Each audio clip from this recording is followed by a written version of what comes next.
button. A, make sure I hit the record button before we start lecture. 2, make sure you see activity under that microphone. Our IT department loves to change things from time to time, and they don't always warn us. And there's times where, all of a sudden after lecture, I realize, oh my gosh, the mic's been off this whole time because they switched something and the default mic got swapped and it's not working or whatever. So just make note that I've hit record and that you see some activity up there. I'm pretty good at checking it, but just as backup. Not a bad idea. Okay, so let's go to chapter 6, section 1, and do some math. So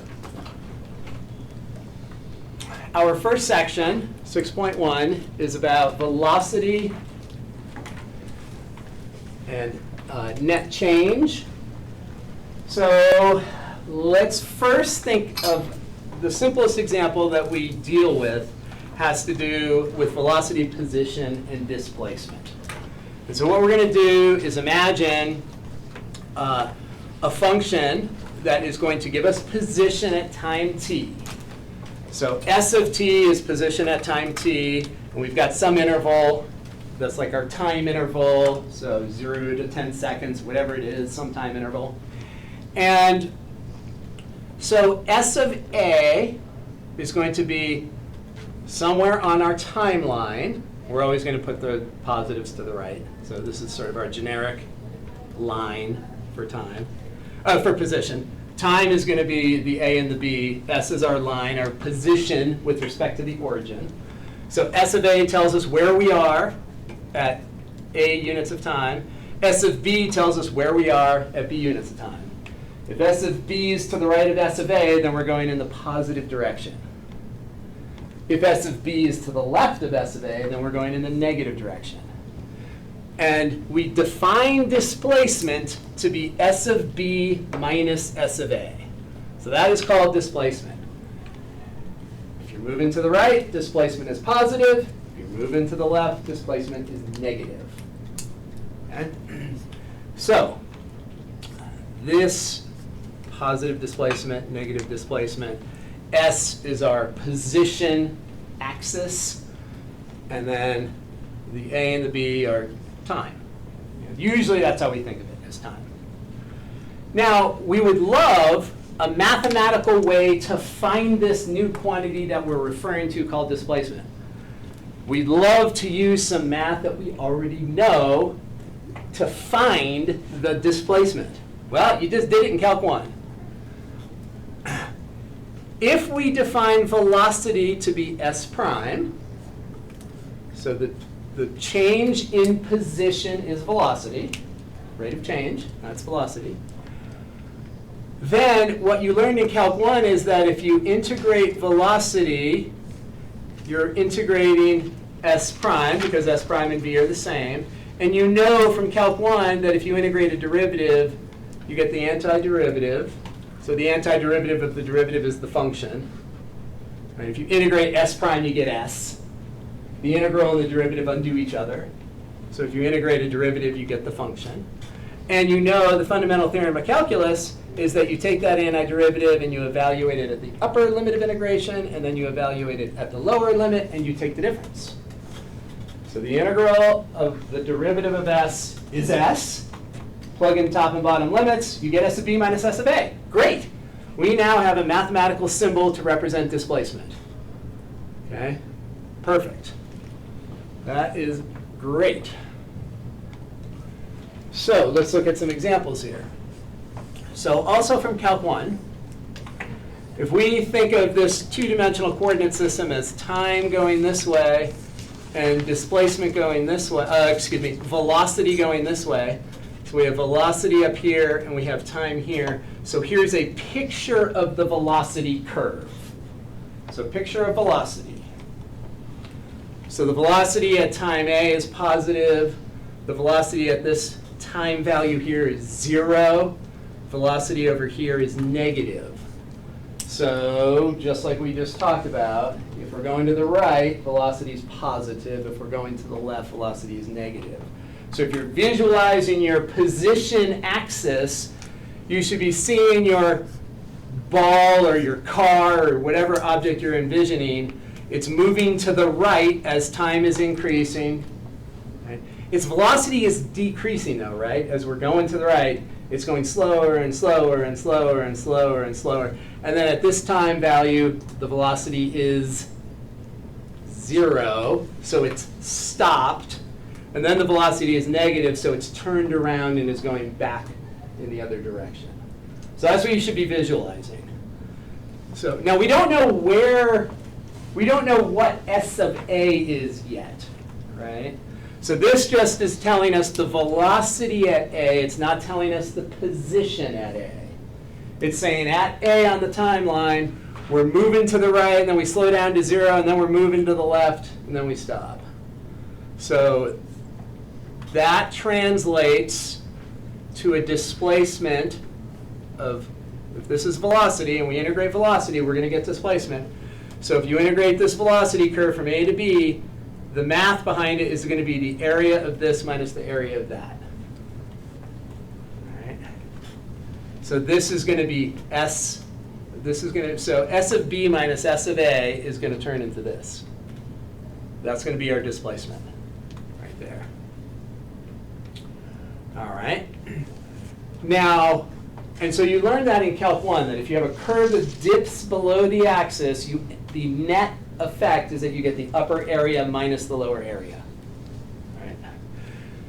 If you wanted the distance traveled, right, that's going to be greater than or equal to the displacement. So we take the distance that's going in the negative direction, make it positive. If we add these two areas, we'll get the total distance traveled. Right? It's like if you start at school and you drive home and then you drive back to school, your displacement is 0, but clearly you haven't traveled 0 miles. Right? You've traveled whatever the distance is times 2. So that's the idea. So displacement is going to be upper area minus lower area of the velocity curve, and distance traveled will be the sum of the areas. If you take absolute value of the area that's negative down here, the signed area. All right. So let's try to figure this out. Oh, let me say one more thing here. So the way we think of distance traveled is that we take the absolute value of the velocity. When we take the absolute value of this curve, it just pops it up into the above the x-axis or the t-axis. And mathematically, the way we demonstrate that is by taking the absolute value of velocity. Now, we do not have a way to integrate absolute value directly, because absolute value is a piecewise defined function. The absolute value has 2 parts to it. It has 2 lines. It says the velocity is this if t is positive, for example. The velocity is this if t is negative, perhaps, whatever it is. There's 2 lines for an absolute value function. And if you want to integrate an absolute value function, you have to break it apart and integrate it piece by piece. We don't have a way to say, oh, the antiderivative of an absolute value function is. Like, we can find the antiderivative for all sorts of polynomials and trig functions, but we have no method to find the integration or the antiderivative for an absolute value function. That has to be done in 2 or possibly more pieces. But we can notate it like that. And the absolute value of velocity is called speed. Speed is always greater than or equal to 0. Velocity can be positive if you're going in the positive direction. It can be negative if you're going in the negative direction. But speed is the magnitude, right, of velocity. When you're driving in your car, you don't see any negative numbers because you just turned around. Right? You're seeing the absolute value of velocity. So here is a velocity curve. And let's answer some questions about this. They give us a couple of important facts up here. We're measuring time in seconds, and distance is going to be measured in meters. And that should be sufficient for us to answer these questions. So the first question says, on what intervals is the object moving in the negative direction? So what's the first interval that we see where it's moving in the negative direction? 2 to 4. right? Because the velocity is negative. Now, should this interval have brackets or should this interval have parentheses? Parentheses, because at those endpoints, 2 and 4, what is the velocity at 2? 0. Velocity at 4 is also 0, so the thing's not moving, whatever that thing happens to be, a car, a ball, whatever. So if it's not moving, then it's not moving in any direction. So it's moving in the negative direction on that interval, and then on 6 to 8 also.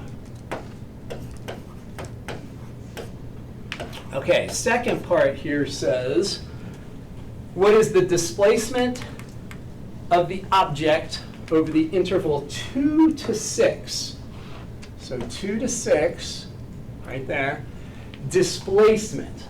So displacement is the integral of the function from 2 to 6. No absolute value. Displacement is just the integral of the function from 2 to 6. And if you integrate a function that dips below the axis, the effect is that you get the upper area minus the lower area. So what will be our displacement here? 2. Oops, that is not what we want. So we're going to, and we don't, heck. We don't have, get used to the board again. We do not have a symbol for displacement. What we normally just do is write out like that. And it said displacement on 2 to 6. So there is going to be 6 minus 4. So 2. Now here we're going to need some units, right? Displacement is a quantity that should have units. Should it be units of distance or units of time?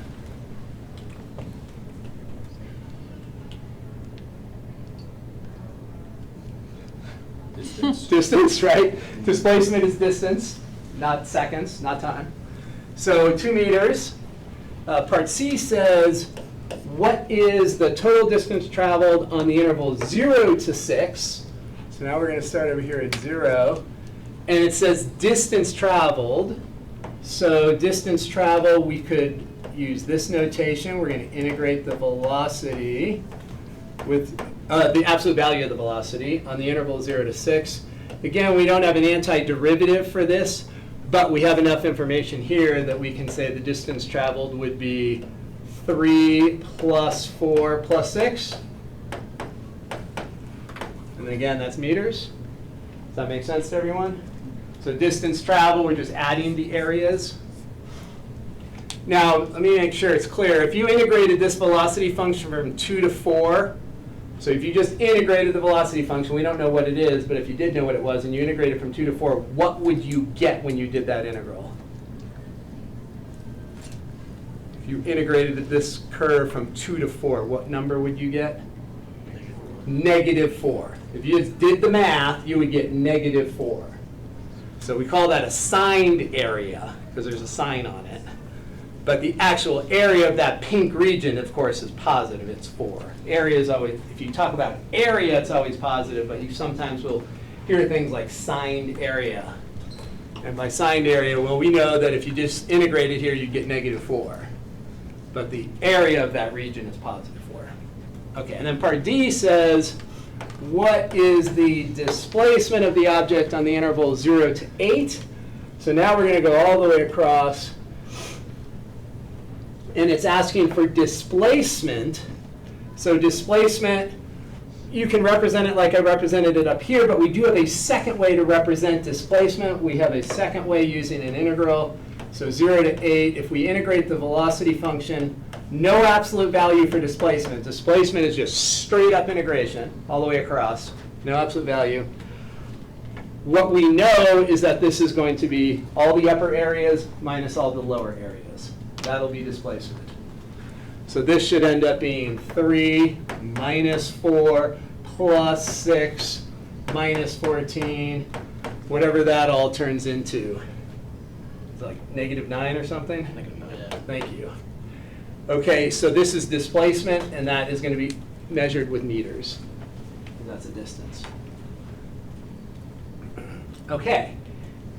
So Is it obvious that we don't even know where we are on the s-axis? Right? If we nowhere in here does it tell us what s of 0 is. Everybody agree? So we don't know s of 0. We don't know s of 8. All we know is the velocity at those moments. So this says part E asks us to describe the position of the object relative to its initial position. We don't know what it is, but we can say something about the relative relationship after 8 seconds. So after 8 seconds, the displacement is -9. So all we can say is that the terminal position is 9 meters to the left. Okay, so final position. If we imagine 0 is our A and 8 is our B, we can say that we are 9 meters left of S of 0. So we don't know what S of 0 is, but we're going to be 9 meters to the left of it, whatever it happens to be. Any other questionnaires out there that I didn't collect yet? That I need? There's going to be one extra one that I will find for you. As soon as the break hits, I'll dig it out. I probably mixed blank ones and completed ones in here. Okay, so let's go to next slide. So this is just sort of a summary. So position of an object on our position axis is s of t.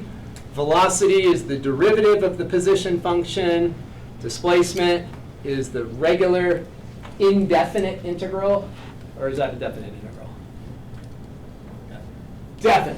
That one's definite. Indefinite is no limits of integration. So it's the definite integral is our displacement.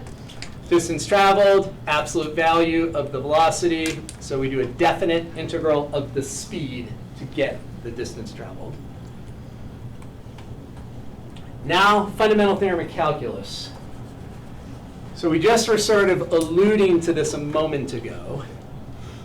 We were saying that we didn't know where we ended up because we didn't know where we started. We didn't know what S of 0 was. So now we're going to change our perspective a little bit. We've got this time interval A to B. What we're going to imagine is this integral of velocity. So this is a displacement, definite integral. This is going to end up being S of t minus S of 0. Okay. This is going to be the displacement on that time interval from 0 to t. So clock starts. We get that displacement. We want to know where are we? Well, it all depends on where we started. S of 0 is where the object starts. So this is going to be the displacement. If we add that to the initial position, then we will end up with the position at this terminal value of time. So if that's a b, this would be S of b. If this is a function, which is what they're trying to imply here, if we've got this interval, t can be any number in the interval. And so this will be collectively figuring out where we are for all the t values that make sense from our interval. So we take our displacement from 0 to t, add it to the initial position, and now we know where we are at whatever that variable is up there. So this is using the fundamental theorem of calculus. The fundamental theorem of calculus is one of the things we talked about in Calc 1. So there's two parts to the fundamental theorem of calculus. There's the definite integral part where you get S of b minus S of a. You get the antiderivative evaluated at 2 endpoints. And then you get this other representation of the fundamental theorem of calculus where it's a function. Right? That's a function. All right, we'll use that now. So let's find displacement from velocity. So we've got our velocity function. It's polynomial. That's always nice. Polynomials are the friendliest function to integrate typically. So this says, consider the object moving along a line with the given velocity. Assume t is measured in seconds. Velocities are in meters per second. And we want to find displacement from this. Now this velocity is given to us as a function. So we would like our position to be a function. As the velocity changes, we would like to figure out how does the position change as that velocity changes. So our S of t, we'll do it in both ways. So there's two ways. We'll do it in two different ways. So the last slide said this. So the last slide said that, and I want to be a little careful here. So if you look at the last slide, we had an integral, and notice that we have an x here. That x, when you have an integral, is called a dummy variable when you have a definite integral, because it's not a function of x. The x vanishes.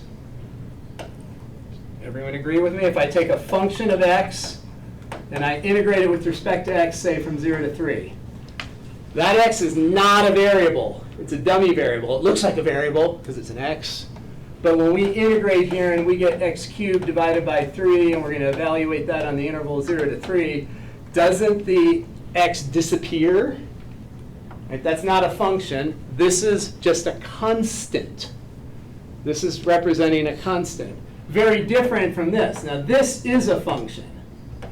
So if I integrate x squared from 0 to t, we get the same antiderivative. And when we evaluate here, we're going to get t cubed over 3.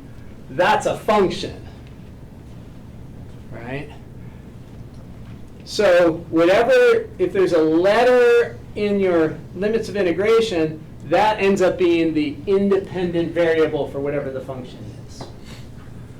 So when we look here, we want to be very careful because so we're integrating v, and v is given to us as a v of t. But we can't have a t in here and a t up there. So we want to use a dummy variable here. So what we're going to do is change this to v of x, just to keep it clean so that we don't have t meaning two different things. So we're going to go 0 to t. V of x is just the v function with an x put in for wherever there's a t up there. So this is how we would write it. So whenever we have a letter in one of the limits of integration, we never want to duplicate that letter inside the integral, because then you're having it mean two different things. You're having it mean the independent variable of this function that we're finding, and you're having it represent the dummy variable. So we don't want to have it duplicated. So S of t in this case, we're told S of 0. Did they tell us S of 0? We don't even know S of 0, do we? So all we can do is leave it as S of 0 then, because that was not given to us. And so what are we going to end up with here? We integrate, we get x cubed over 3, so the 3's cancel. So we're going to get x cubed minus, add 1 to the exponent, divide, minus 3x. And so this antiderivative is then evaluated from 0 to t. And so this will be S of 0 plus, that's going to be t cubed minus 3t. And if we plug in a 0 here, that's going to turn into a 0. So that's going to be our S of t function. So, any questions on that? That's our S of t function. Now, if the question is saying, which kind of is implying, if we just want to find the displacement on this interval, then we're going to integrate from 0 to 3. So there's two things that can happen here. So this is finding the S of t function. And then if we want to find the displacement on this definite integral, we could do this. We can say S is equal to, so the total displacement would be integral 0 to 3. So there's two things, and this one we can put a t in because we don't have a t in the limit of integration. So we could use a t here. So we're answering two different questions here, really. We're finding the displacement function as t goes from 0 to 3. We would need to know the position at 0, though, to get the actual value at the end. And then here we're saying we're going to start at 0 and end at 3. So here we're going to get t cubed minus 3t from 0 to 3. And this will be 27 minus 9, which is 18, I believe. And this would be meters. So that's going to be the displacement if we use the whole interval 0 to 3. So the function piece is if we're somehow using values within the interval, but we could also find the displacement on the entire interval if we want. So there's two different things that we can find here. Okay, so, and this is, now that I read this question, it's not super obvious which one they're looking for, because the way the book progresses, we just did this formula. It should be a little clearer that they want to either find the function or the total displacement on that interval. It's not totally clear. On the exam, you'll see sample exams. Before we go into our exam, the wording will be specific on what we're looking for. So let's do the same thing here. Let's do it in reverse, though, because the easier way is if we're just trying to find the total displacement on an interval. That's the easier way. So let's do the easier question. So let's do that first. So if the question says, find the total displacement on this interval, total displacement, it's not a function now, so I'm not going to put in of t. The total displacement is just a number, right? It's s of b minus s of a. It's just a number. So this is going to be the integral from 0 to 4 if we want the total displacement. We have to integrate that. And again, if we're doing total displacement and we're not creating a displacement function, you can have the t in here because there's no t in the limit of integration. So it's no problem. So you learned a technique at the very end of Calc 1 that allowed you to integrate functions that had compositions, a function of a function. Anyone remember what that technique was called? Sort of the primary integration technique that you learned in like the last 2 weeks of the semester. U substitution. U substitution.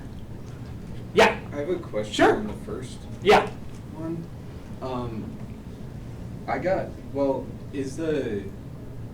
Is it supposed to be 3t squared there? For the Let's. infinite integral of that? Are you looking up here? Or at the bottom? Down here? Yeah. This should be t cubed over 3. The 3's can't. That should be a square. Okay. Oh, yeah. So I missed it up here too, right? Yeah. Okay. Oh, thank you. Yeah, please stop if I do something crazy. So when we integrate this, we add 1 to the exponent, we get 2. We divide by the new exponent, so we get -3. So that should be a square right there. That should be a square, and that should be a square. When we plug in the t, we're going to get t cubed. We're going to get -3t squared. Plug in 0, they both disappear. Same thing here. When we integrate this, we add 1 to the exponent, get a 2. Divide by the 2, we get a -3. So that should be a nice catch. So that should be a square there. Plug it in. Oh, so what does that give us for our total displacement? 0. 0. So what does that mean? Starting position. Yeah, so the starting position and the ending position coincide. So start and stop, leave your house, go to the restaurant, come back, your displacement is 0, even though you traveled some meters. Yeah, thank you so much. Now, do you remember the U substitution idea is that, especially for an exponential function, you have this basic fact for an exponential function. You know that the exponential function is the one function that is its own derivative and it's its own integral, own antiderivative. So we know that this is true. And so the idea is that with this substitution, we want to change this so that we have a regular, kind of non-transformed exponential so that we can do the integration immediately. So we're going to let u equal -2t, and then we have to convert the dt to a du. We need to convert all the t's that we see into u's. We want to get rid of all the t's over here. So this is going to become, the 50 is a constant, so it just floats. You could factor it to the front if you want. So this will be e to the u. We're going to let u be negative 2t. So then we took the derivative of each side, or the differential of each side. Let me put in an intermediate step here just in case you need some refresher. So if we did a regular, u is written as a function of t, and if we just do a regular first derivative, the derivative of u is du dt, and that would be the constant in front, negative 2, and then you multiply both sides by dt. So in practice, we typically just do this, go straight to here, which you can reference as taking the differential of each side, or you can think of it as taking the derivative of u with respect to t and then moving the dt to the right. So du and dt are variables, just like u is a variable and t is a variable. Du and dt can be moved around just like variables can be moved around. If you have u divided by t equals 5, then u is equal to 5t. You can just use it as a variable. So that is what's going to come in here then. So dt, if we do one more step here, if we isolate the dt, dt is du divided by negative 2. That's going to come in right here, du divided by negative 2. Now the limits of integration up here are t values. The limits of integration down here must be u values. To get to u values from t values, we have to look right here. This is the equation that tells you how to generate a u given a t. So if we take t equals 0 and we plug it in right there, we get u equals 0. If we take a t value of 4 and plug it in right there, we get a u value of negative 8. So that'll be our substitution process. So we have a couple choices. There's lots of ways to do these antiderivatives. One thing that we usually do is have the left number in the interval be down below and the right number be above. So this integral is going backwards, right? It's going from 0 to negative 8. So if we wanted to make it more traditional, we would swap those limits of integration so that we're going from negative 8 to 0. We're reading from left to right. That's the more traditional way to do it. It will work if we just do the math, integrate, and then plug in the upper and lower limits. It will work, of course. But generally, for our intuition, it's a little cleaner to envision if it's that way. So what happens if I do this? If I say, hey, I prefer to have it in this direction, what happens? Turns negative. Yeah, we multiply by negative 1. So I'm going to put a negative in front. So as soon as I swap those, multiply by negative 1, then in here, we'll do it one step at a time, just so we'll get that. And the negative 25, of course, is a constant. Constants factor out of derivatives. They factor out of integrals, factor out of limits. So that negative 25 comes to the front. And we would have this. All right, and now we've got our basic exponential function. We know that the integral, or antiderivative, of a basic exponential function is itself. So now we're going to have 25 e to the u on the interval negative 8 to 0. And now we plug in. So the 25, again, is the constant. The antiderivative e to the u, we're going to have e to the 0 minus e to the negative 8. And how does e to the 0 simplify? 1. E to the negative 8, there's nothing we can do, except sometimes there's a lot of places that would prefer not to have any negative exponents. And it depends on what the question asks. So that would be our, and they told us that we're dealing with meters up here, so we're finding the total displacement on this interval, so this would have units of meters. So that would be the total displacement for this velocity function on this total interval. And I'm not going to do the other method on this one right now. We'll see this method again in a minute. But for this problem, it's not necessary. Because they give us a closed interval, let's just go with that closed interval, 0 to 4. So that is the total displacement. All right, let's go ahead and take our 10-minute break. We'll usually take it right at 10:30. So take 10, and then we'll start up again at whatever time that is, 10 minutes from now. Countdown. Jesse. Oh, man. Where did you go? I didn't see you. I didn't see this. The button is play or record. We are here. All right, so let's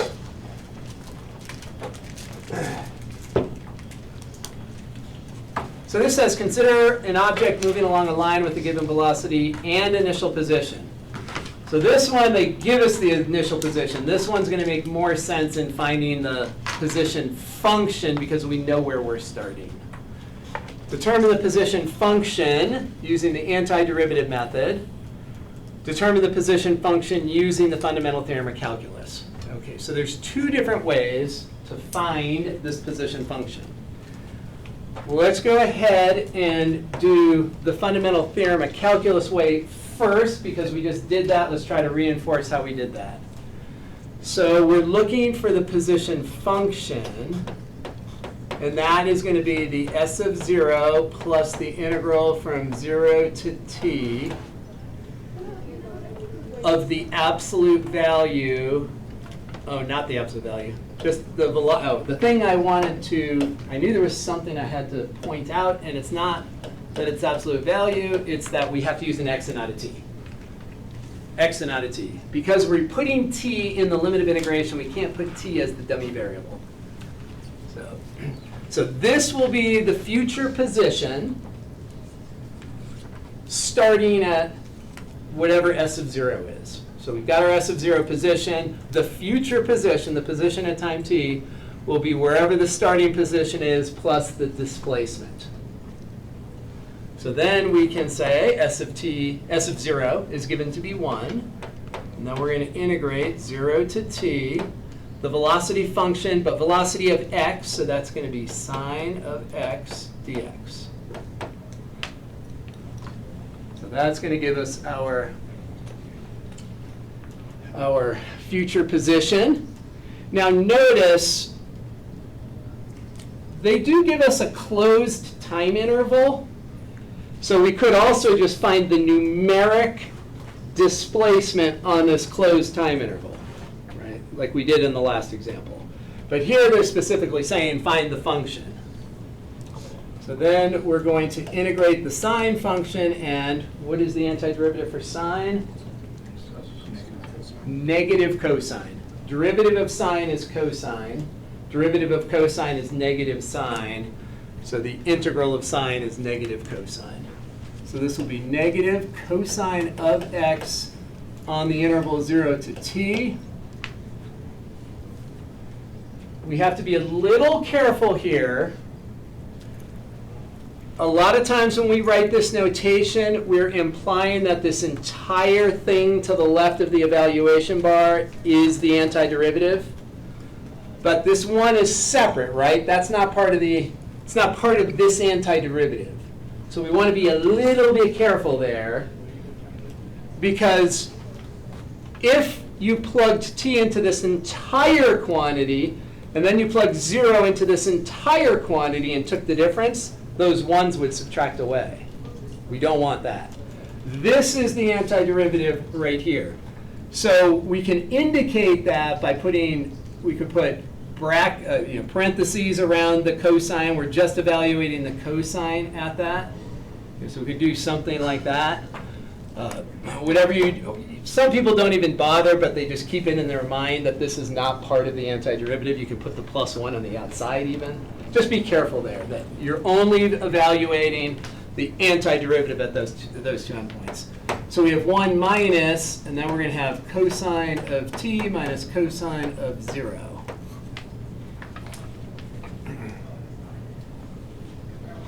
And this will give us 1 minus cosine of t. And what is cosine of 0? Cosine of 0 is what? 1. So when you're on the unit circle, you're imagining the unit circle, 0 degrees is over here. One easy way to remember which one's cosine and which one's sine is that they're in alphabetical order. Cosine first, sine second. C, comma, S, alphabetical order. So cosine is you go to 0, radians or degrees. 0 radians, 0 degrees is the same place. First coordinate on the unit circle is a 1. That point over here is 1, 0. Up here, 0, 1. So cosine of 0 is 1. So we're going to have a negative 1 there. We distribute that, and we're going to end up with plus 1. So this will be our function. So this is our position function. That tells us where we are at time t to the right of 0, because our initial position was at time equals 0.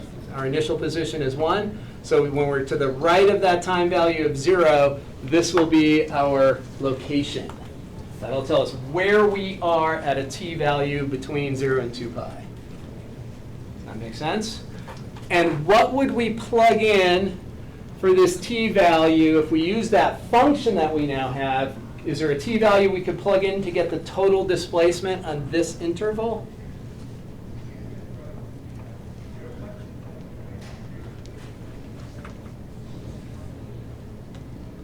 What t value would we plug in for that to get the total displacement? 2 pi. 2 pi. That's the final t value. And that final t value plugged in here, because this s of 0 is the initial t value, right? Then if we plug in the final t value of 2 pi, cosine of 2 pi, that puts us back on the right edge of the unit circle. Cosine of 2 pi is 1. So if we replace that with 1, 2 minus 1 is 1. 1 would be the total displacement on that closed interval, 0 to 2 pi. So we have two ways that we could have gotten that. We could also just integrate the velocity from 0 to 2 pi. And that would also give us the 1. All right. So this is using the fundamental theorem of calculus method. Now the method that this, I'm sure, will look familiar is the antiderivative method. This fundamental theorem of calculus method is the better method because it generalizes to all sorts of other things when you go outside of math. But you could also do it this way. You could also use this secondary method and say that S is the integral of velocity and leave it very general. Not a definite integral, an indefinite integral. And we all know that when you have an indefinite integral, you get a constant of integration. So you could do that. And then resolve the constant of integration. So this is now a function. You have this function, s of t is equal to that, and you have this data point that s of 0 is 1, so you could come in and say, oh, well, if s of 0, so if you plug in a 0, s of 0 is going to equal minus cosine of 0 plus c. S of 0 is given to be 1. You would have 1 equals negative cosine, cosine of 0 is 1. Plus c, you would get c is equal to 2, and this would be another way to conclude that s of t is equal to minus cosine plus 2. So you would get the same position function. So that way is probably more familiar to you. It's okay if you do it that way, but it's much more important conceptually to understand this fundamental theorem of calculus method.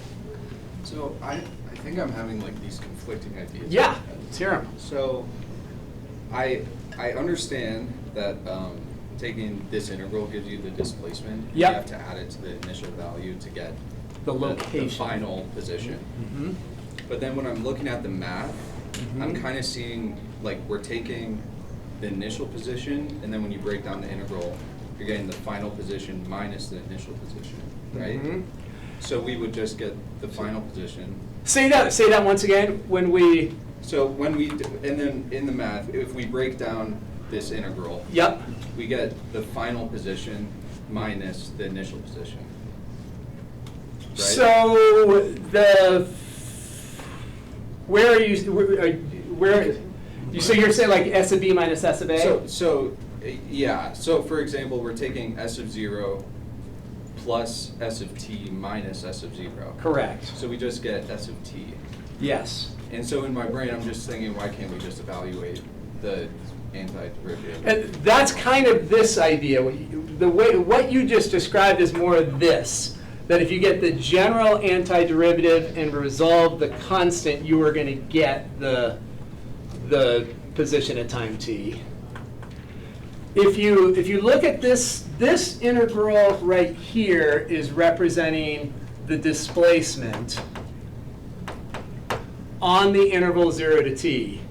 So if we know where we're starting, S of 0 is our location on the S axis, the S line, and then we add the displacement, we're going to get to the terminal position, the position at time b. So I think what you're saying is that we have our position at time b is going to be the initial position, it's plus this displacement. Yeah. And so S of b minus S of a, if you subtract that over, yeah, S of b minus S of a is going to be this. So we're not asking for displacement here, though. We're asking for terminal position. So the terminal position is the initial position plus the displacement, but if you subtracted this over, we've already talked about displacement will be S of b minus S of a. Here we're letting a be 0. That makes sense? Oh, yes. You see it? Yeah, yeah. Because we're asking for the final position, and then when you break down that equation, you get the final position. Yes. Right. Yes, so we're going to get final position by initial position plus the change in position. Right. Change in position is S of b minus S of a, which is what we would get if we think of the b as the terminal position and the 0 as the initial position. If we subtract that over, we'll get our standard displacement formula that we think about, S of b minus S of a. Sometimes it gets a little tricky when we throw the t in there. Because t is representing a variable, it's not equal to the terminal place in the interval. So t we're thinking of as at any point in the interval whatsoever. So it's sort of getting a cumulative position. Where are we now? Where are we now? Where are we now? Where s of 2 pi is going to give us a fixed position when t is 2 pi. So the variable piece can be add a little bit of extra nuance to it. All right, so let's try one more of these. So S of t, future position, we're trying to predict. And why do we want to predict? Because this is how we make money. When you can predict things, you make money. So if we can predict where something will be, if we can predict where the stock market will be, we will make money. So again, the formula is, okay, well, the future position is the initial position plus the change in position. The change in position is this function. I'm going to convert it to an x instead of a t.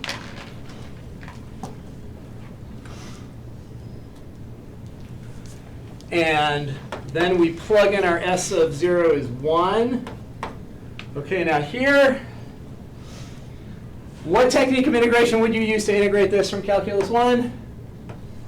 When your angle or your exponent is not just an x, when it's a modified x, what do you have to use? U sub. We're in Calc 2 now, though.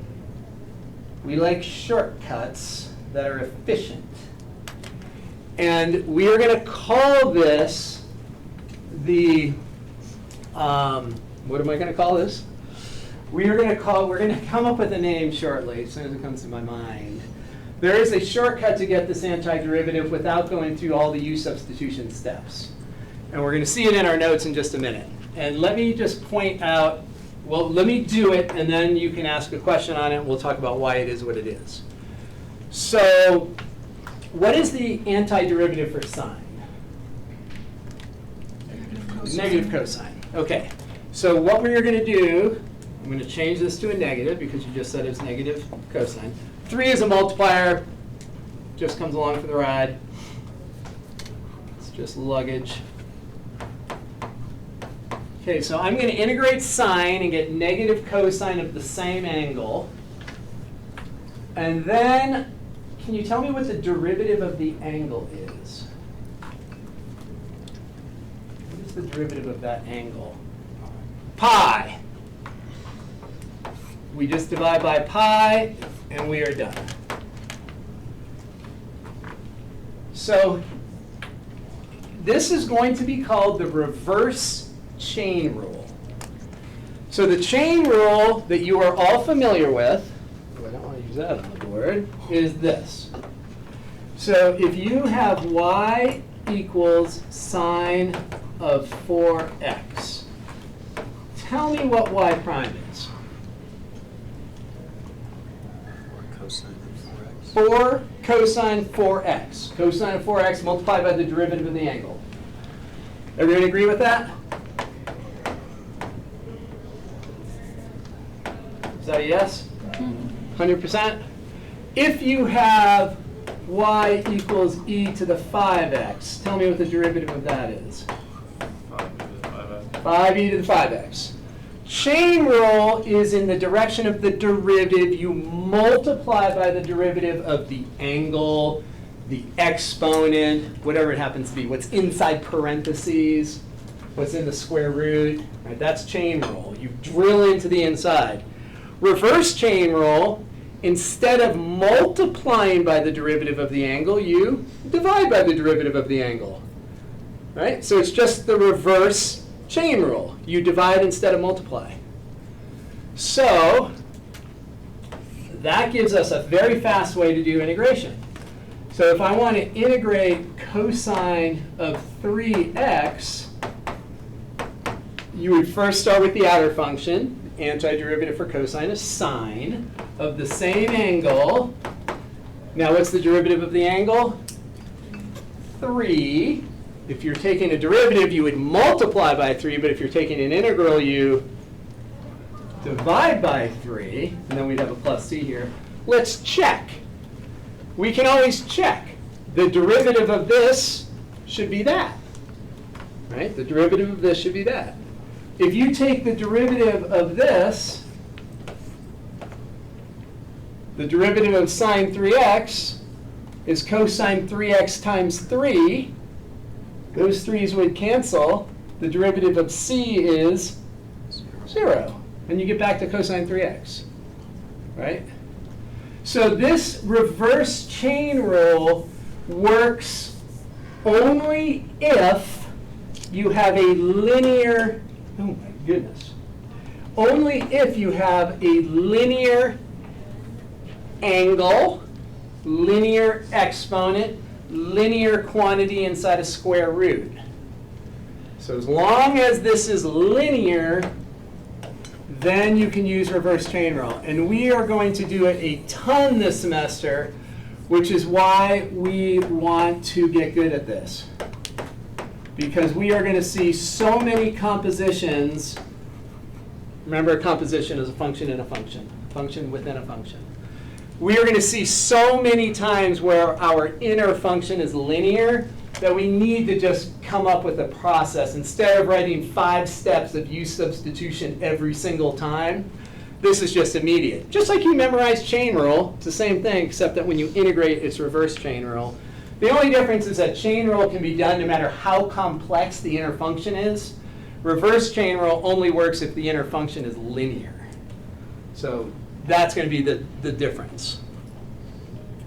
All right, so let's finish this off. So we have one. Here, I'm going to, again, I want to make sure that it's clear that this is the antiderivative right here, not the 1 out here. This is the antiderivative. So that's what's going to get the t plugged into it and the 0 plugged into it. But you could factor out the 3 over pi because that's a constant. So I'm going to rewrite it once before I evaluate it. I'm just going to pull that 3 over pi here. And then we have cosine of pi x from 0 to t. So these limits of integration are only going into this cosine pi x part. So this will be 1 minus 3 over pi cosine of pi multiplied by t minus cosine of pi multiplied by 0. Pi multiplied by 0 is 0. And we know that cosine of 0 is 1.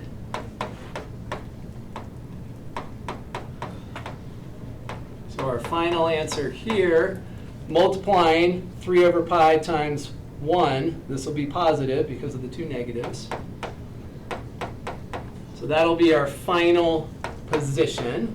I'll just group the constants together and put this trig function off to the right. Of course, you don't have to do that, commutative law of addition. But so that will be our future position, or position at time t. And if t happens to be the end of the interval, it would be our final position.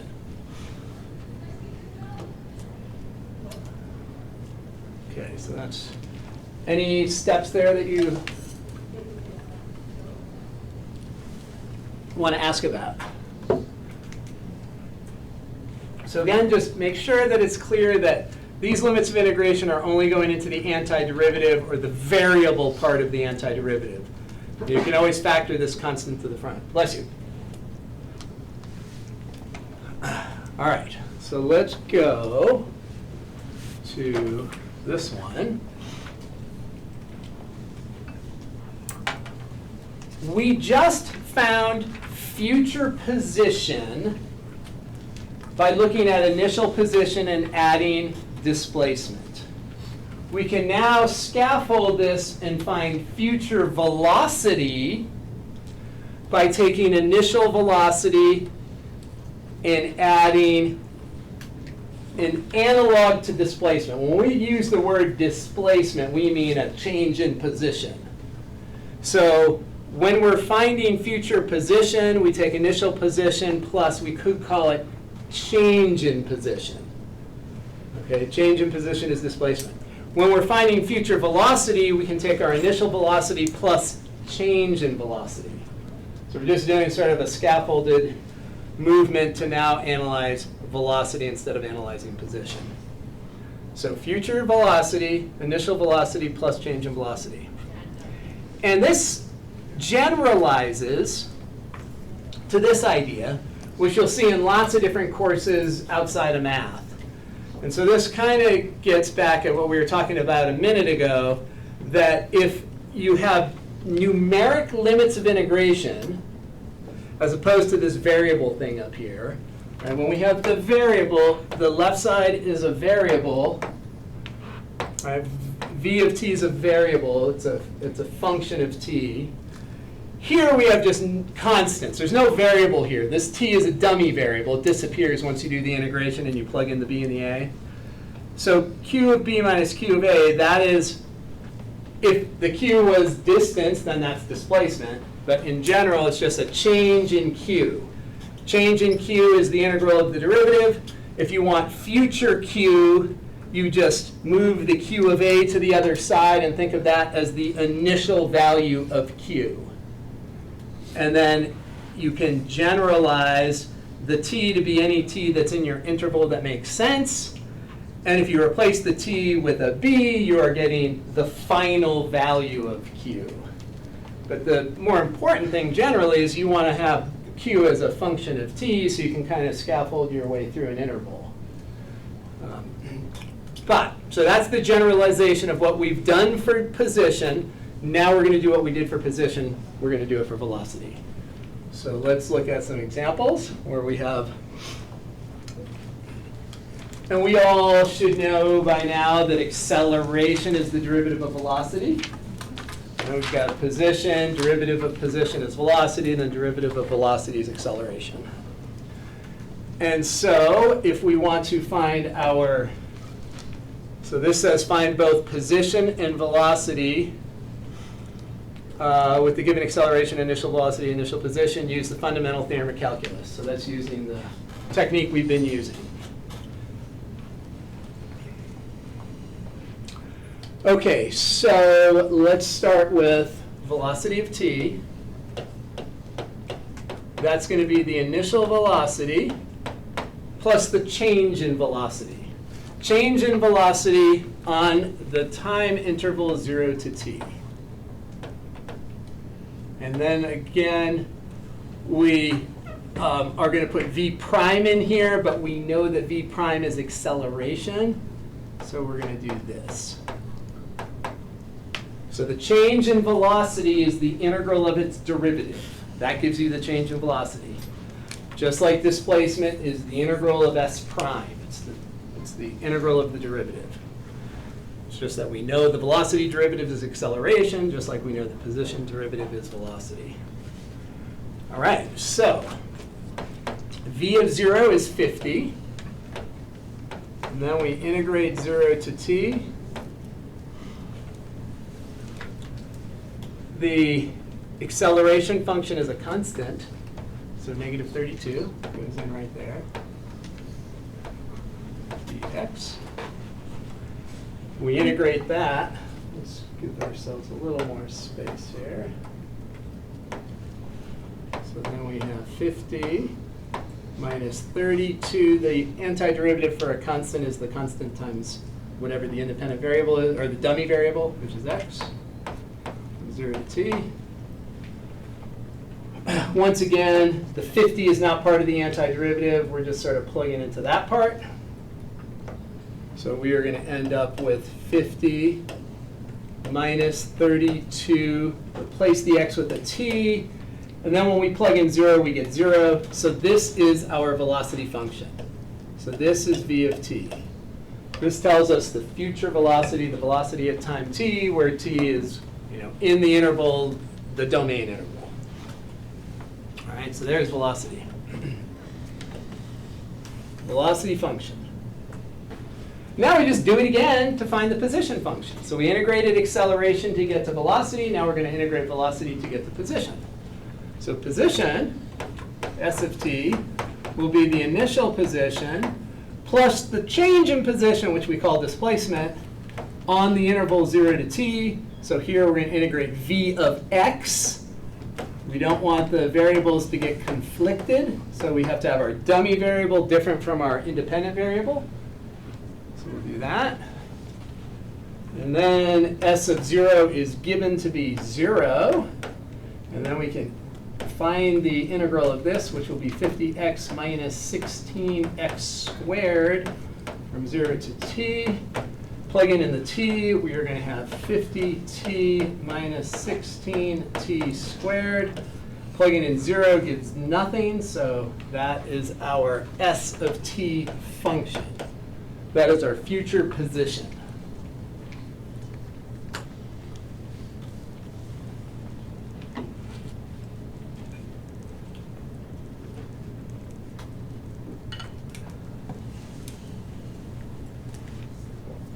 So when you're thinking about this integral here, the integral from 0 to t, think of that as the change in velocity after t units of time. All right, so we're somewhere, and then we're going to go t units of time away, and we want to know the change in velocity on that interval from 0 to t, because that gives us the change in velocity after t seconds. So after t seconds has passed, that's going to give us the change in velocity. We add that change in velocity to the initial velocity. We get our velocity function, and then same thing down here. And you're thinking of this integral from 0 to t as the change in position after t seconds has passed by. So that change in position added to the initial position gives us our terminal position. All right, let's try another one. So here, v of t, or actually, you all try this one. You guys try this one. So model it after. We've done enough of them, hopefully. So if you have, as you start it, If you have a question, raise your hand. Me or Mitchell will say something. So I think Yeah. but I wanna, Confirm.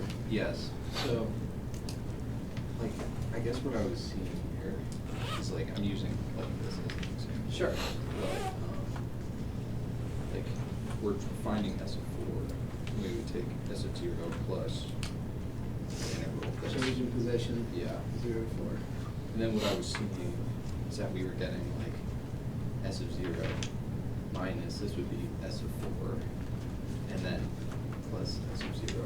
But now, like, and this is the error that I was seeing. Oh, And yeah, I that's see what you're saying. But the So- reason it's not is because we're not accounting for the Oh, I constant see. in this. This All the things, quantity yeah. right here is just the change in position. Yeah, I would not think of this as having, it's not the actual position function. right, It's, it's simply the change in the position function. right. And so Right. if you did subtract this S of 0 over S of 4 minus S of 0 is going to be this integral. And that integral is representing the change in position from 0 to 4. Right. So it's representing the displacement between 0 and 4. Cool. So that's the difference. Yeah. Okay, thank you. Any questions over here? Wait, let's see, I realized. The negative x, e to the negative x doesn't automatically Track in? integrate to ex. It's something different because there's a negative 1 in front of it, right? thought you We're would we're on the divide. same level. Alright, let's see what that. So what's the derivative of the negative? What's the derivative of the extra? Yes, that's what I'm saying. The use substitution too confusing, so I can- Yeah. Yeah, right. That's what Thought I'm. it was So the observation, anti- which one did you go? Cell. Okay, we're on the same level. We're on the same place. Yeah. Good. So I looked at this problem. All of my questions are things I think I'm just gonna be told I should have learned it already. So it's e to the negative x. Okay, so we. So anytime we have an that exponential, we it's integrate not it, a you're always simple going to get e to itself the first, x. no matter No, how it's gotta be complicated it something is. else. Yeah, 'cause it's a E to the big- negative x, e to the 6x, e So to the 10x. that's why I wanted. The e to first thing you negative get is x divided by itself. negative one. So then whatever the derivative of that exponent is, thought. you divide that into. Isn't that what? Because it's the integral, no, it's. So yeah, you'll get Antiderivative. whatever you get and then divide So by that's all negative the reverse things. chain one. rule. Yeah, I don't know if it's right. I think I just looked at it. Right. Let's say Yes, yes. x. Everyone's at the same spot, trying to integrate e to the negative x. Okay, cool. Integral of e to the negative x is itself. Anytime you have the integral of an exponential, the first thing is itself, and then divide by the derivative of the exponent. So the integral of e to the negative x. That's what I'm trying to figure So that is, so it's going to be itself, e to the negative x, and the derivative of negative x is, so when you're looking at that derivative, you're only taking the derivative of the exponent. Oh, okay. So the derivative of negative x is just negative 1. Okay. So then you divide that by negative Oh. 1. And it stays the same. Okay. So let's go through this here. That's not. So the future velocity Okay. I gotta get that. is the initial velocity plus the change in velocity after t seconds. I'm sorry about The that. change in velocity after t seconds is this. Right, that's what that represents. The integral of its derivative gives you the change in velocity. Well, the derivative of velocity is acceleration. So we'll replace the v prime with an a. So this is the change in velocity after t seconds. Add that to the initial velocity, we'll get the future velocity. So v of 0 is 60 plus integral 0 to t. Acceleration is e to the negative t, but we're going to make it e to the negative x dx because we do not want conflicting meanings for t. So here is the big reverse chain rule step. We have an exponential function. We look into the exponent. Ooh, that exponent is linear. If it wasn't linear, we'd have to use substitution if it was possible to integrate it. But because it's linear, we can use reverse chain rule.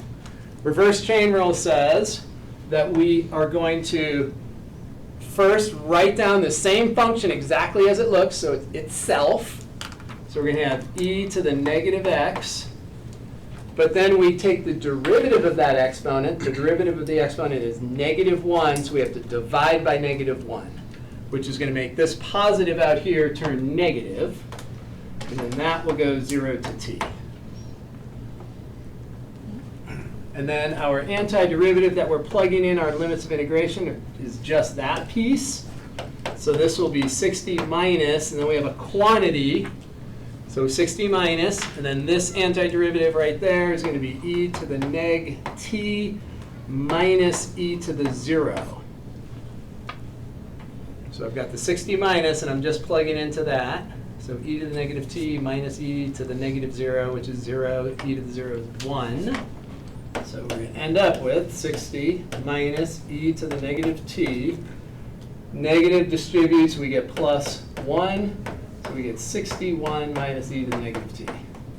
So that is our future velocity, velocity at time t.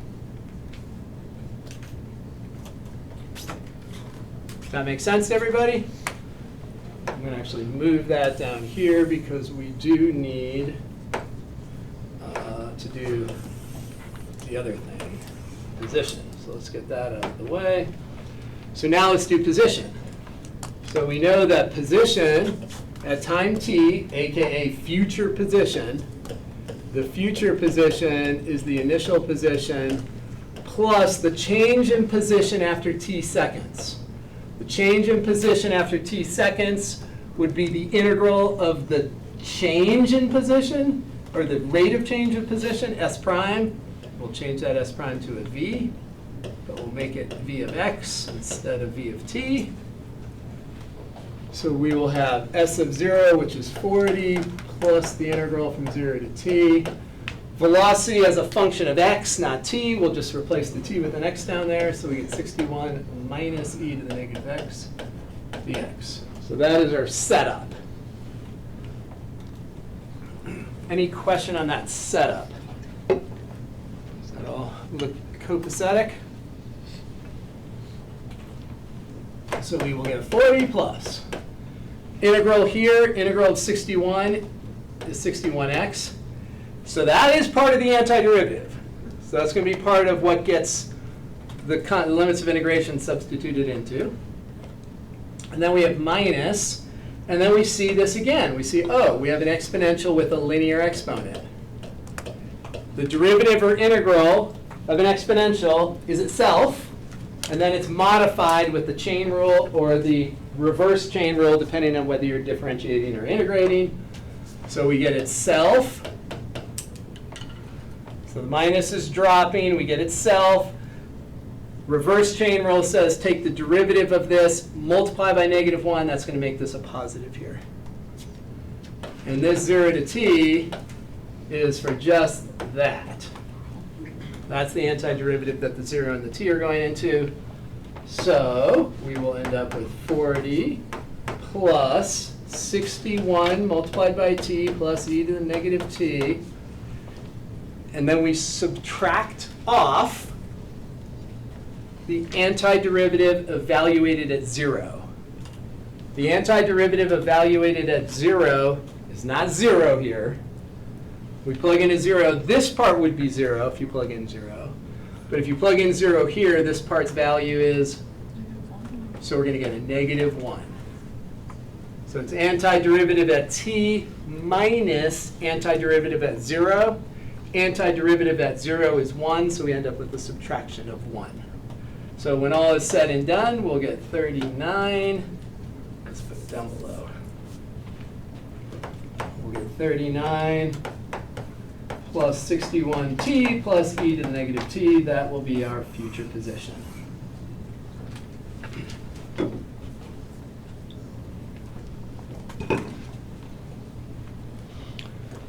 Okay, let's look at an application.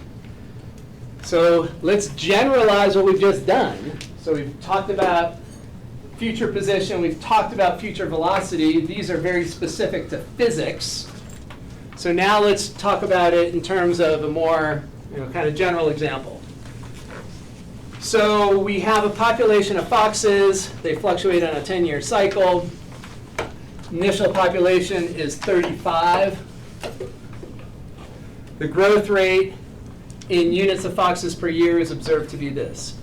So this is what happens in the real world. Someone goes out and collects data, and then from that data, they build a differential equation, or more importantly to most fields, a partial differential equation. And then the math is to solve the differential equation to build a function that predicts the population of foxes in this model.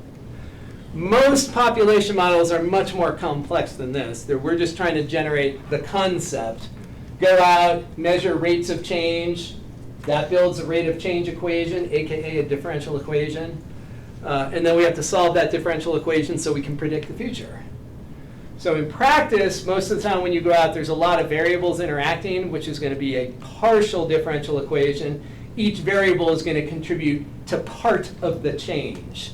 And it's way more complicated to solve a PDE than an ODE. ODE is an ordinary differential equation. This is the simplest type of ordinary differential equation where you just integrate to get to the solution. And whenever you're solving an ODE or a PDE, there's integration is the technique. It's just that it can get more complicated as there's more variables or the rate of change function is more complicated. So this differential equation we're going to solve by simply integrating. All right, so we know that the future, and now this is, yeah, never mind. Okay, so we know that P of t, the future population, we know that that's going to be whatever the initial population is, so it's whatever the population is when we start observing, plus the change in population after t units of time. The change in the population after t units of time is the integral from 0 to t. That's going to be the change after t units of time of the rate at which the population is changing. Now, we don't have a replacement for p prime. We just leave it as p prime. When we saw s prime, we turned it into a v. When we saw v prime, we turned it into an a. We don't have that here. So we just replace p prime with what we get from our empirical data from the field. We've generated that differential equation. P of 0 is given to be 35. And then we're going to integrate from 0 to t, the rate at which the population is changing, which is given by this function.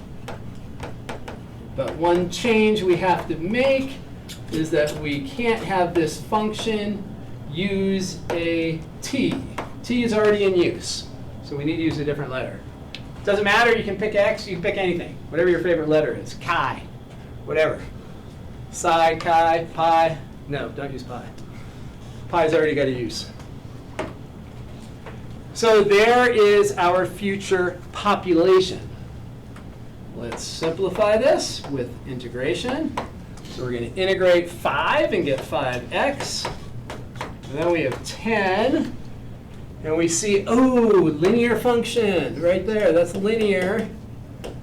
So if we want to do an integral where we have a trig function of a linear inside, we can use reverse chain rule. So because this is linear, we can use RCR, which we're going to call reverse chain rule. Can you tell me the derivative of the angle in there? Pi over 5. Pi over 5. Right? That's a linear function. The derivative of a linear function is its slope. It's the number in front of the x. So pi over 5. So that's going to be the rate of change of that inside function. All right, so let's first look at the outer function. Antiderivative for sine, negative cosine. So this plus becomes a negative. We put a cosine of the same exact angle. All right.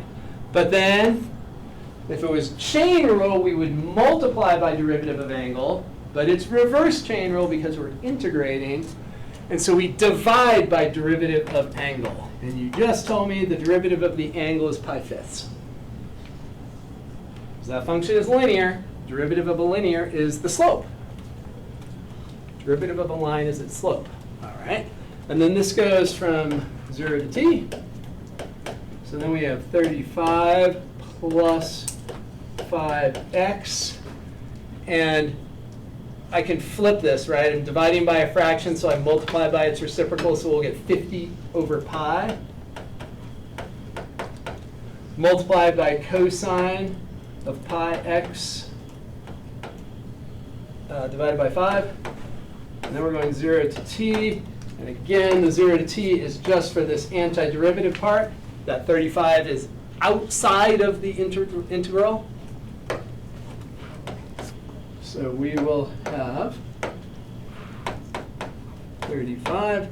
Plugging in the t for that, we will get 5 times t minus 50 over pi times cosine of pi t fifths minus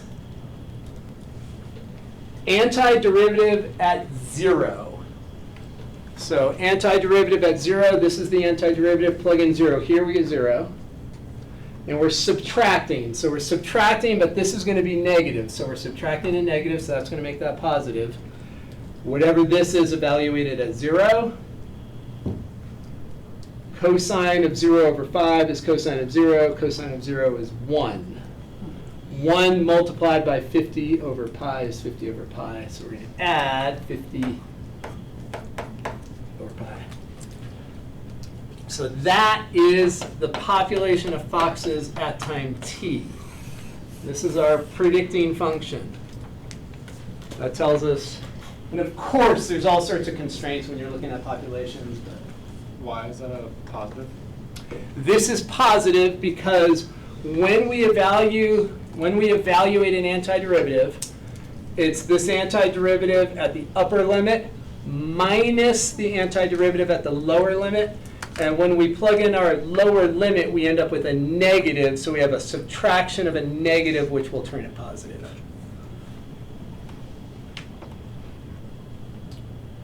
And then they say, what's the population 15 years later? So we will plug in 15 for t. So we plug in 15 for all the places that we see t. 15 in there is going to give us cosine of 3 pi plus 50 over pi. So whatever that turns out to be, let's see. What is cosine of 3 pi?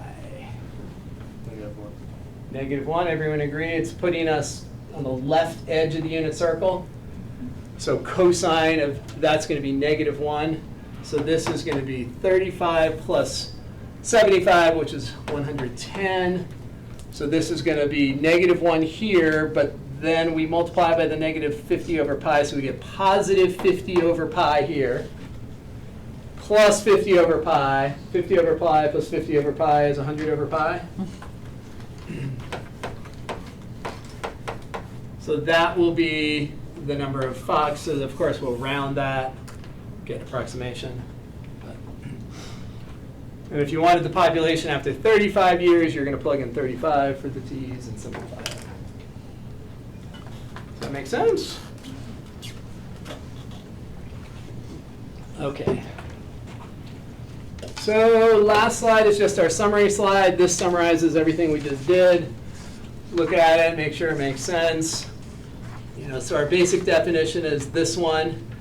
And when you're thinking about trying to predict the future, the idea is that you move the S of A to the right side. You call that S of 0 because that's where you're starting. And the B becomes a T because we're talking about a generalized future, not just one point in the future, which is what B represents. The T represents all the possibilities of the future. Let's go to section 2. The best thing about Calc 2 is that we don't do Riemann sums. In Calc 1, you did all those miserable Riemann sums. Rectangles, how wide were they? How tall are they? Where's the left endpoint? Where's the right endpoint? Should we use midpoints, left points, right points? Ugh. We're going to use the concept of the Riemann sum, but the most powerful thing you learned in Calc 1 is that the limit of a Riemann sum is a definite integral. That's the most important thing you learn. The limit of a Riemann sum is a definite integral. In other words, the way you find the area beneath a curve or between two curves is to, you imagine this infinite collection of rectangles, and when you take the limit as the rectangles are getting narrower and narrower, you actually get the area. So that's the most important thing you learn, is that the limit of a Riemann sum is a definite integral.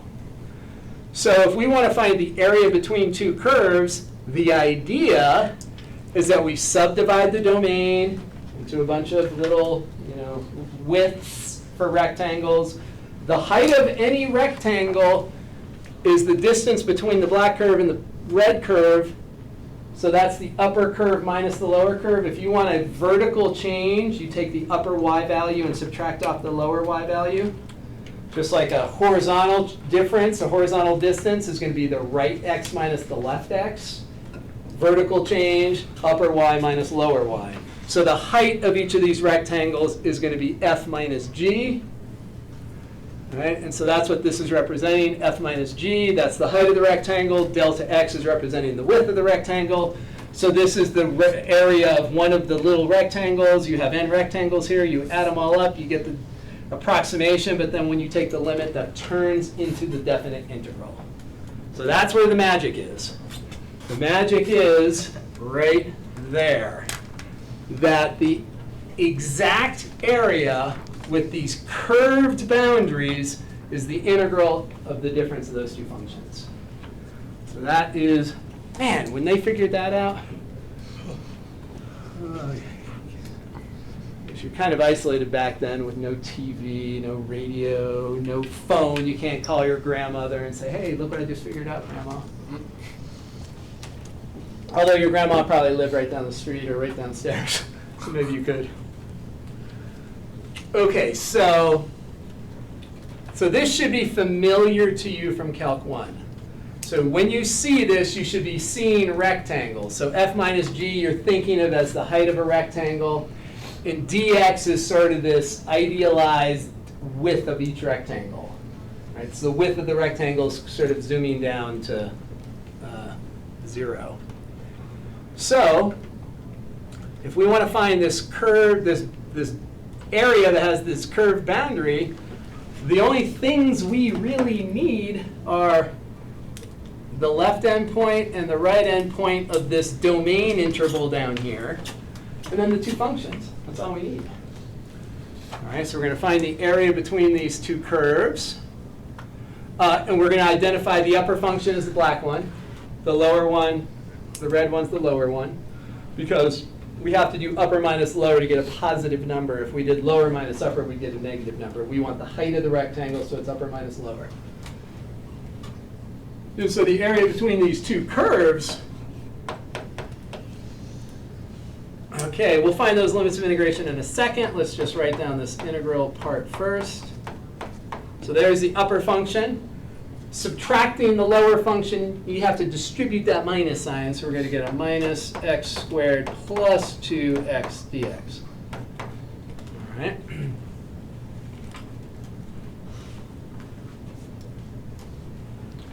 Now we need to know what those limits of integration are, so we need to know that one, which appears to be 0, and we need to figure out whatever this one is right there.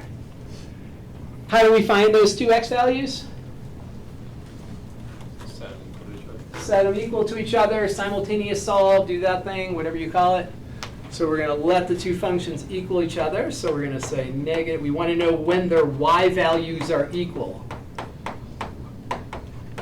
Right? So if we want to know when their y values are equal, we set the two equal to each other and figure out the x values that cause the y values to be the same.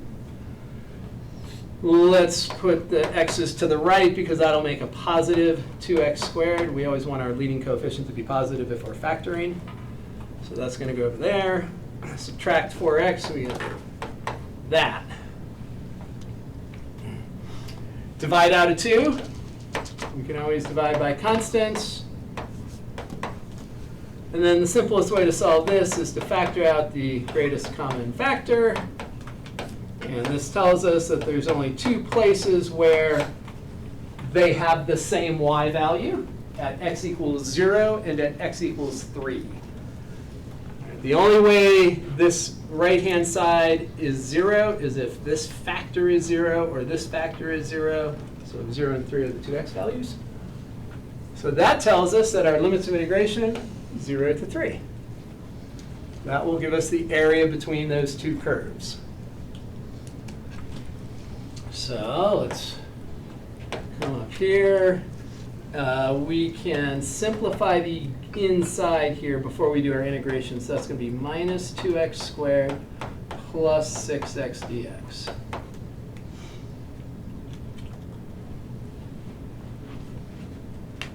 Does that make sense to everybody? I just need to give myself a little bit more space. Where's my space key? There. That. Don't need that. All right, so then we can do our antiderivative here. So we get minus 2/3 x to the 3 plus 3x squared from 0 to 3. So this is going to be a value, actually I can put equals here because these are in fact equal. So we're going to get minus 2/3 multiplied by 27 plus 3 multiplied by 9.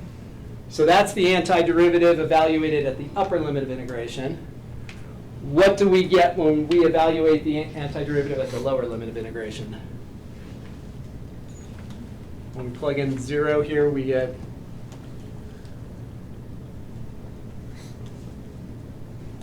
how much do we get when we plug in 0? 0. So we plug in the lower limit of integration, we get 0, so we're just subtracting out 0. So we're going to have negative 18. Negative 18 plus 27, so we get 9.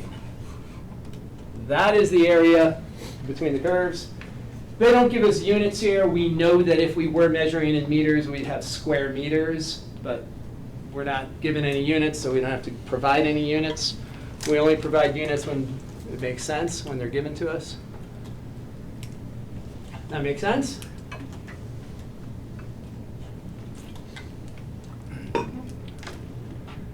Let's take a look at this one. So this curve is totally below the x-axis. This curve down here. This upper boundary is a function. The x-axis is a function. Y equals 0. Right, the equation for the x-axis is y equals 0. So the integral that we set up here for this area, let's ignore the limits of integration for a second. This is going to be 0 minus the lower function.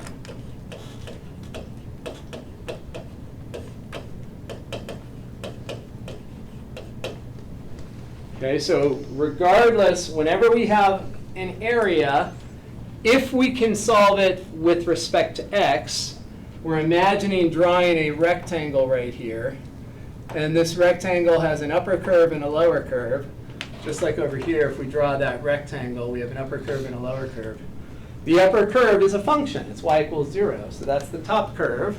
So that's 0 minus the lower curve. And now to figure out our limits of integration, we do the same thing we did over here. We're going to set the two functions equal to each other and figure out what the x's are that cause those y values to be the same. So we set them equal to each other. This thing is factored. The only way these are equal is if one of these factors is 0. So this tells us that cosine of x is equal to 2 or sine of x is equal to 0. How many values of x is an angle, how many values of x have a cosine equal to 2? None, right? Cosine is always fluctuating between -1 and 1. We're on a unit circle. Coordinates can't be to the left of -1 or to the right of 1. So this has no solution, so that thing is out. And then sine of x equals 0. the easiest thing to do is to draw a circle. This is going to help us tremendously. Sine is the second coordinate. There's an infinite number of angles that will have a sine value of 0. So 0, pi, 2 pi, 3 pi, 4 pi, negative 2 pi, negative 3 pi. All those have sine values of 0. Now when we look at our picture here, where we want to pick x's that make sense, clearly this x value here must correspond to x equals 0, right? That's going to be the first solution right here. That's going to be at 0. And then as we move through positive x's, aka positive angles, counterclockwise rotation, the very next 0 is going to be when x is equal to,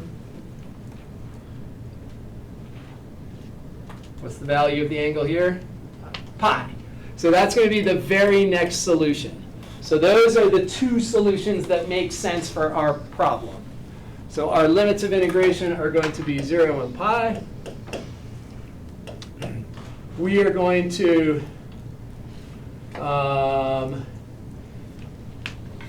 integrate this with the only technique of integration that you actually have so far. That integration technique we were able to bypass in all the other examples because we had a substitution that was linear. Not the case here. Here we bona fide must use integration by substitution. And so when we look at this, we have two factors. It means that u is going to be one of them ideally, and its derivative will be the other one or really close to the other one. Which one do you think we should choose for u? Well, we don't have much time, so I'm just going to tell you. Let u be this. Then du is going to be negative sine of x dx. You agree with that?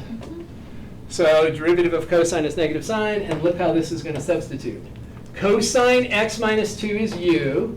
Neg sine x is right there. Neg sine x dx. Neg sine x dx is du. So all that gets replaced with du. So we have u to u. Changing limits from x to u, if we plug in x equals 0, cosine of 0 is 1. 1 minus 2 is negative 1. So that's there.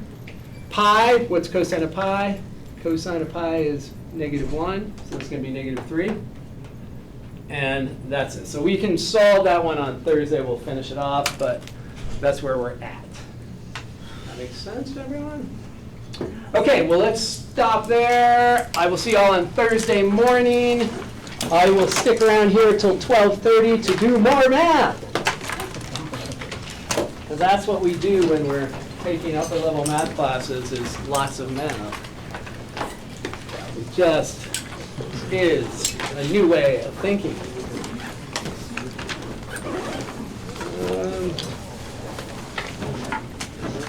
What are the other classes you said you had this semester? Stop.